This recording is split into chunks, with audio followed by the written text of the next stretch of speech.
This is the Investor Connect podcast program. I'm Hall T. Martin. I'm the host of this show in which we interview angel investors, venture capital, family offices, private equity, and many other investors for early stage and growth companies.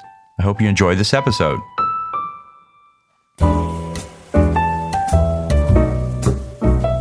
hello, this is Hall Martin with Investor Connect. Today I'm here with Pierre Rogers of Yahyn. Pierre, thank you for joining us. Thank you so much for having me. Great. So we talked previously about Puro Trader, and you since had a spin-off, Yahyn. Can you tell us more about what you've done there? Certainly. So we took the lessons that we learned from Puro Trader, and we had always thought about extending from rare and premium cigars and moving into two additional verticals, whiskey and wine. And due to some regulatory changes, it became very clear to us that wine was really the market for us. We had industry knowledge. The regulatory environment around wine had loosened up. However, it hadn't done so on the tobacco and whiskey side. And frankly, the total addressable market of wine is significantly larger than the other two. As a matter of fact, it's almost 100x larger, just to give that a number. So that really made a lot of sense for us to take the lessons that we learned and apply them to this market that, frankly, is still fairly antiquated when it comes to a digital footprint. Well, great. So what led you to start working in this direction as a change to what you were doing before? Really, it comes down to an extension of what we were doing before. So when you look at from a marketing cohort standpoint, so who's your end user, who's your end consumer, the parallels are very, very similar. But within wine, we got to bolt on some additional groups. So we felt like we had a ton of experience with selling into some of these groups. And more importantly, we knew that we have a lot of regulatory master processes over here. So with highly restricted brands like tobacco and spirits, alcohol, you really have to be a regulatory master. And frankly, we've mastered those skills over the last few years. And we felt that we could apply this to the wine market. Now, what might surprise you in the Internet of Things, where the Internet has disrupted positively virtually every industry, right? From transportation via Uber and Lyft to hospitality via Airbnb, and then mattresses via Casper. Interestingly enough, wine has really not been disrupted the way that those other industries have been. As a matter of fact, only 5% of wine in the United States is actually currently sold online, which is a strikingly low number. Most people are kind of startled to hear it's that low. And what we've seen between millennials really getting on board, they tend to be much more digital and their buying habits tend to be more digital. So we're seeing a percentage increase that is double digits per year, although we're coming off a very, very low number, which, look, if you're an entrepreneur and an investor, that's a really sexy thing. That's a really good thing. You don't want to be in a super saturated market, number one. But number two, without being too brash, due to the seismic shift that we've had because of the coronavirus of COVID-19, there's been this massive fundamental change in buying habits through all demographics. And we were just lucky enough to be in the right place at the right time where we're capturing a lot of that right now. Let me give you a small example. We have on the platform sort of two buckets. On one bucket, we have merchants. These are vineyards and retailers that produce and or sell wine. On the other side, we have users, right? These are buyers, people like you and I that would go to a website to buy the wine that we're looking for.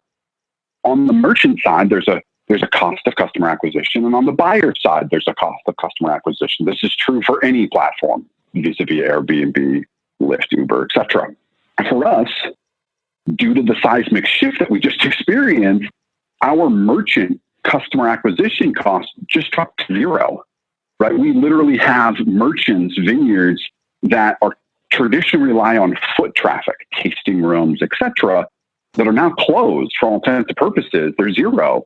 And now there's this massive rush to get to digital. And we could talk more about that sort of in detail later, but it has been an interesting shift that we're there to capture that. Well, great. So how many sellers do you have on the platform now? So right now we have a queue of 1,700 sellers, and that number is set to increase by about 5x if our data is right over the next 30 days. Just to give you an idea of what that means, If you walk into your average wine shop is going to have somewhere between 750 and 1,500 SKUs, right? So different bottles of wine. We already have close to 4,000 SKUs. So we are more than double already from an inventory perspective compared to your brick and mortar spot. When we integrate just a third of our queue of sellers, we will have the largest inventory of wine anywhere in the planet. Full stop will have a low number would be 20 to 50,000 SKUs, right? And so this is very common things, common wine that most people are used to buying from, the sort of Rombauer Chardonnays to name drop, to very small batch, very obscure and hard to obtain stuff. It'll all be there. And that gives us tremendous power in the marketplace. So how many users do you have on the platform at this point? So right now our community is just a touch over 400,000 and growing.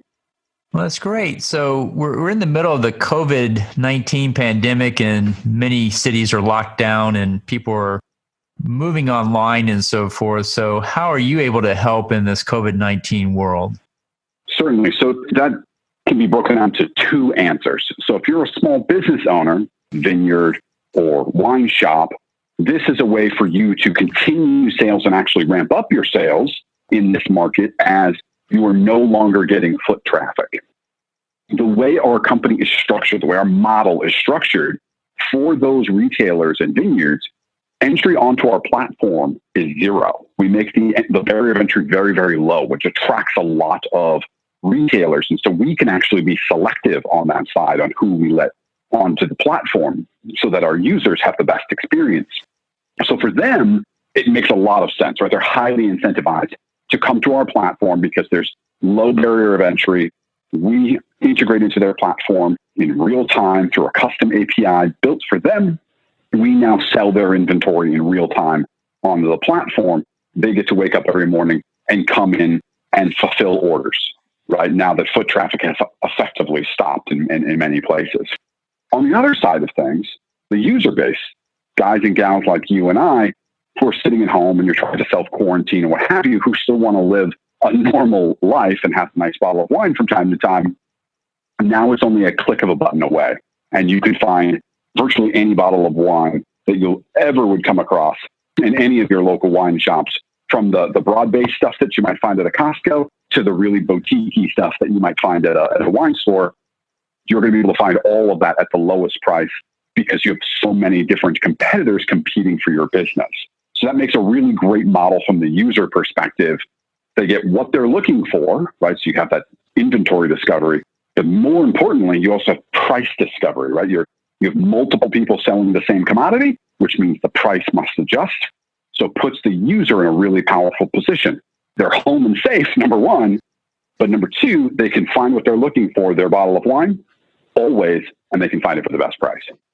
Well, with that many users and sellers on the platform, you need to have a fairly robust platform. Can you describe a little bit about the technology behind the platform you're using?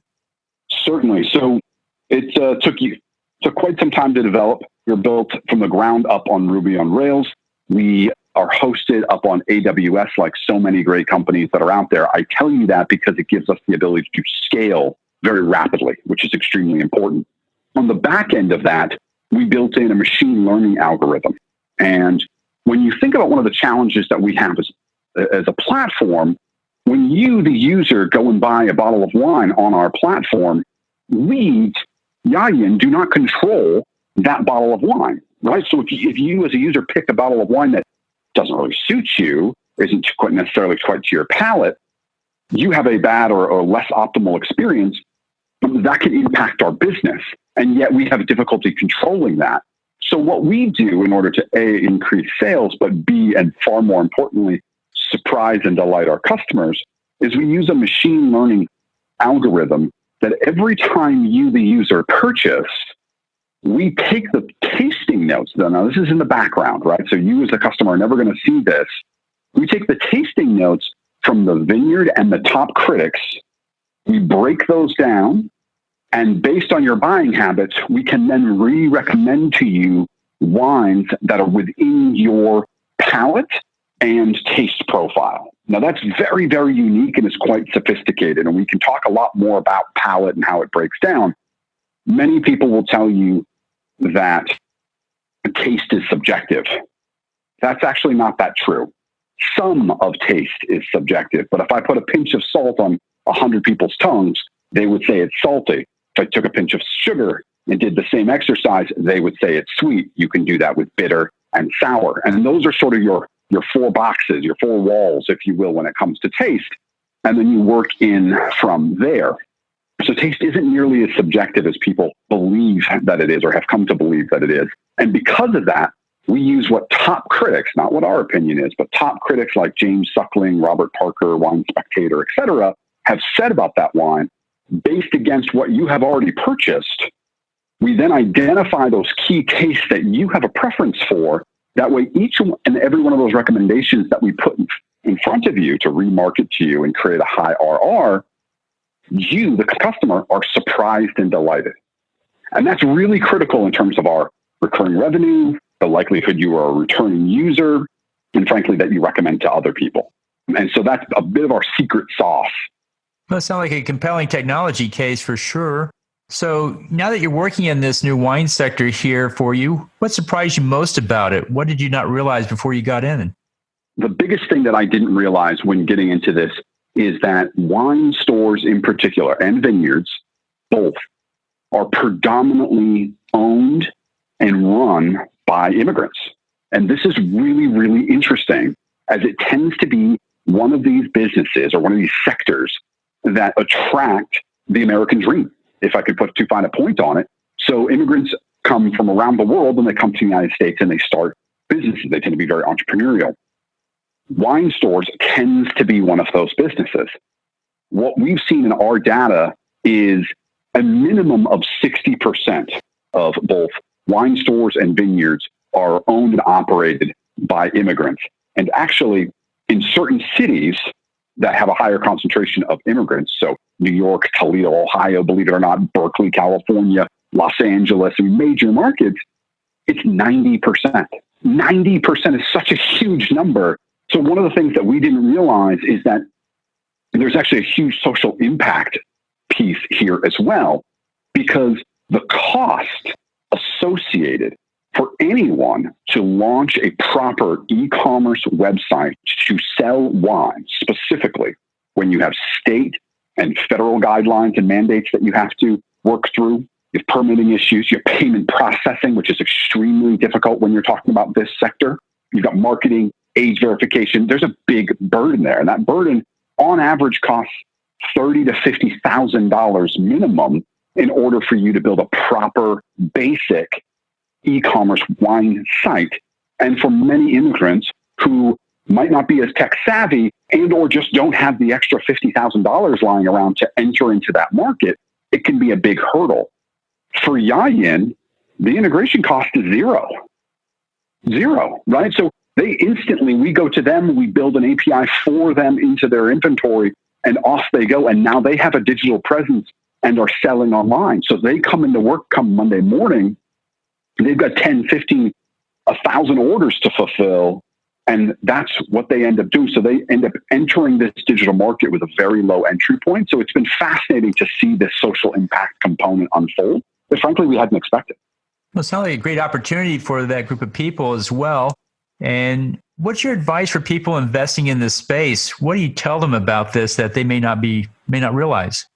The biggest one is how young this space is from a technology perspective, right? So wine's been around for centuries, but how wine is distributed in the United States, especially after the regulatory changes that happened in 2016 and 2017, the vast majority of people do not understand that this market is quite ripe for change, right? Again, only 5% of wine is sold online. This is nearly a $100 billion annual market in the United States alone.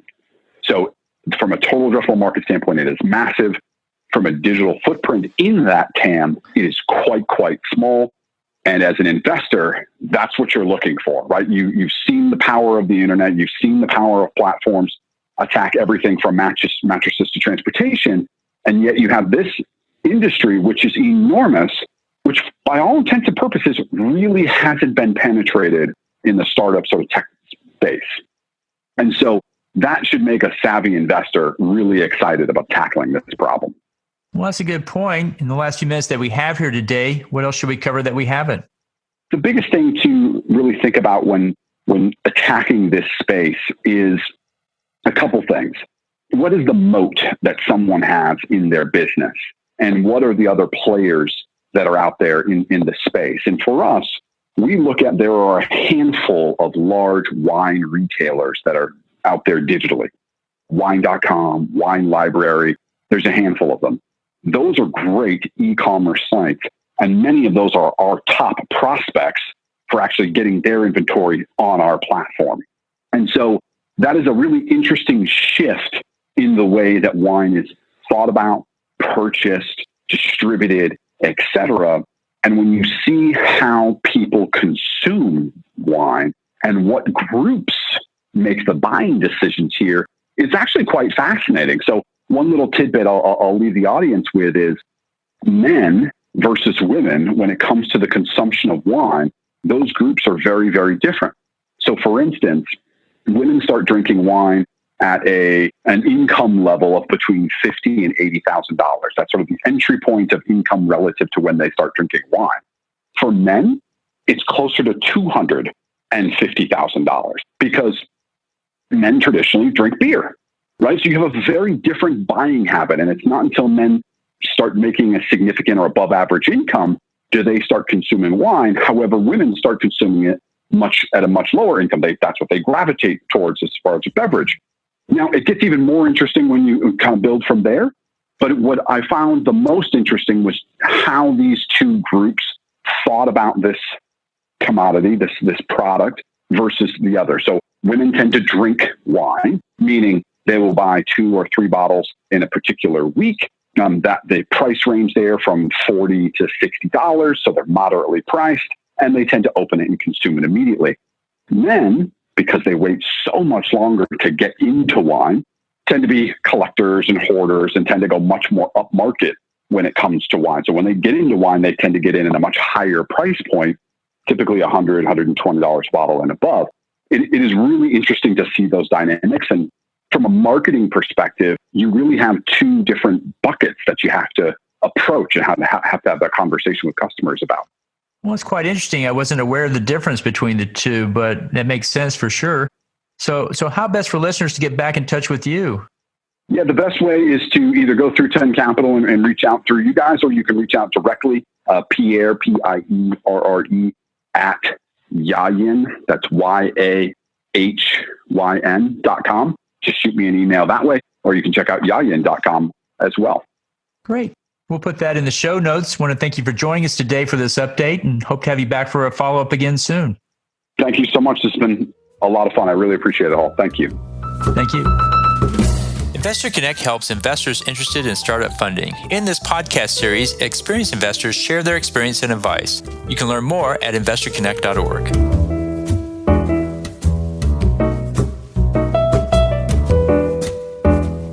Team Martin is the director of Investor Connect, which is a 501c3 nonprofit dedicated to the education of investors for early stage funding. All opinions expressed by Hall and podcast guests are solely their own opinions and do not reflect the opinions of Investor Connect. This podcast is for informational purposes only and should not be relied upon for the basis of investment decisions.